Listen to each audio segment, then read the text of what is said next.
এটা নিয়েও ব্যাপক সমালোচনা।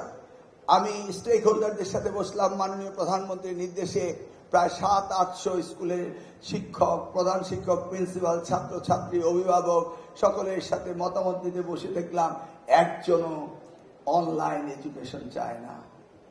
আমি কি চাই? আমিও চাই না, কিন্তু পৃথিবী চায়। অতএব আমি যখন বক্তব্যে উঠলাম তখন আমি বললাম থ্রেটস বিকাম অপরচুনিটি। এই থ্রেটকে আমাদের অপরচুনিটি হিসেবে নিতে হবে। এটা তো করোনাকালীন না যে ছেলেমেয়েরা আনসোশাল হয়ে যাবে। তখন আমি সকলকে ওই বিনয়ের সাথে অনুরোধ করে বললাম, একদিন স্কুলে ক্লাস হবে, একদিন বাসায় হবে, এইভাবে অন অ্যান্ড অফ করে আমরা শিখব। কাদের কথা বলেছি?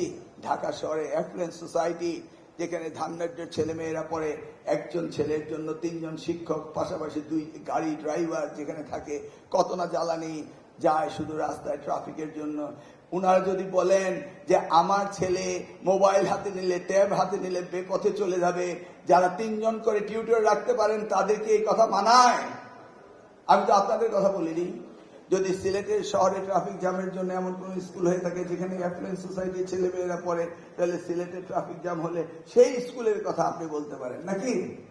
আমরা তো গ্রাম গ্রামান্তরের কথা বলিনি। আমি বরিশাল মেট্রোপলিটন সিটি, সেখানে এই অবস্থা নেই। কিন্তু আমাদের মনে রাখতে হবে ডিজিটাল এডুকেশন আমাদেরকে যেতেই হবে। অতএব সেই দিকে আমাদের লক্ষ্য নিয়ে কাজ করতে হবে। প্রিয় শিক্ষকগণ, আপনাদের এই কাজে এগোতেই হবে। আপনারা নিজ গুণে এই দায়িত্ব নিয়েছেন সদগায়ে জারিয়া পাওয়ার জন্য। একটি ছাত্রকে সুশিক্ষিত বানালে সে যদি সমাজ কর্মে তার পরিবারের জন্য আয় রুটি রোজগার জোগাড় করে, বাপ মার সেবা করে, সেই সফলতার জন্য কি আপনি সদগায়ে জারিয়া পাচ্ছেন না? চিন্তা করে দেখুন শিক্ষকরা, আগামী দিনে আমাদের সেই চ্যালেঞ্জ মোকাবেলা করতে হবে। এবং আমি আশা করব আগামী এই পরীক্ষা 21 তারিখে শুরু হবে, এটা একটি সুন্দরভাবে হবে, আনন্দমুখর হবে। এবং এই পরীক্ষার পরে খাতা দেখন পদ্ধতি আমি র্যান্ডম স্যাম্পলিং করে দেখব যে এক্সামিনাররা ঠিক মতো খাতা দেখছেন কিনা। আমাকে তো বুঝতে হবে যে আপনার এক্সামিনার হয়েছিলেন, কেউ খাতা কঠিন দেখেন, কেউ খাতা নরম দেখেন। কঠিনও না, নরমও না, যা দেওয়ার তাই দিবেন। এই যে ইউনিফর্মিটি, এটাও মাননীয় প্রধানমন্ত্রীর প্রত্যয় আগামী দিনের বাংলাদেশ গড়া।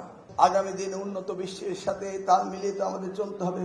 প্যানলেস পেপারলেস যে এডুকেশন হচ্ছে, আপনাদের সন্তানকে তো সেটাই করতে হবে। আনসার মাই কোশ্চেন। আপনাদেরকে প্রমিস করতে হবে পাস্ট ইজ পাস্ট।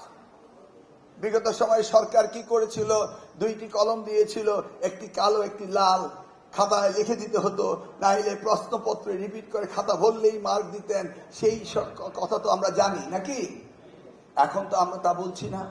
আপনার সন্তানকে, আপনার দেশকে করতেই হবে। আগামী দিনে উন্নত বিশ্বের সাথে তাল মিলিয়ে তো আমাদের চলতে হবে। প্যানলেস পেপারলেস যে এডুকেশন হচ্ছে, আপনাদের সন্তানকে তো সেটাই করতে হবে নাকি? সংকট সৃষ্টি হয়েছে, সেই জন্য আমরা স্কুলগুলোকে অনলাইন অফলাইন করছি। যে আপনার এক্সামিনার হয়েছিলেন, কেউ খাতা কঠিন দেখেন, কেউ খাতা নরম দেখেন। কঠিনও না, নরমও না, যা দেওয়ার তাই। সেই জন্যই এই মধ্যপ্রাচ্যের যুদ্ধের কারণে আমাদের যে তেলের যে সংকট সৃষ্টি হয়েছে, সেই জন্য আমরা স্কুলগুলোকে অনলাইন অফলাইন করছি। তো আমাদের কোনো পরিসংখ্যান নেই, চলছেই। কিন্তু কোয়ালিটি এডুকেশনের জন্য তো আমাদের সবকিছুই দৃষ্টি দিতে হবে। এই যে মাদ্রাসা থেকে ছাত্ররা বেরোচ্ছে, তারা সঠিকভাবে কোরআন শিখে নেই বলে আজকে আমরা ধর্মীয় শিক্ষক নিয়োগ দিতে পারছি না। কওমি শিক্ষকরা তাদের সেই ইকুইভ্যালেন্ট ডিগ্রি নাই। আমরা সেই জায়গায় 9000 শিক্ষকের পজিশন খালি থাকার পরও আমরা নিয়োগ দিতে পারছি না। এই সমস্যা কি একদিনে সৃষ্টি হয়েছে? ভেবে দেখুন। সবকিছু মিলিয়ে আমূল শিক্ষা ব্যবস্থার পরিবর্তন আমরা আনবো ইনশাআল্লাহ।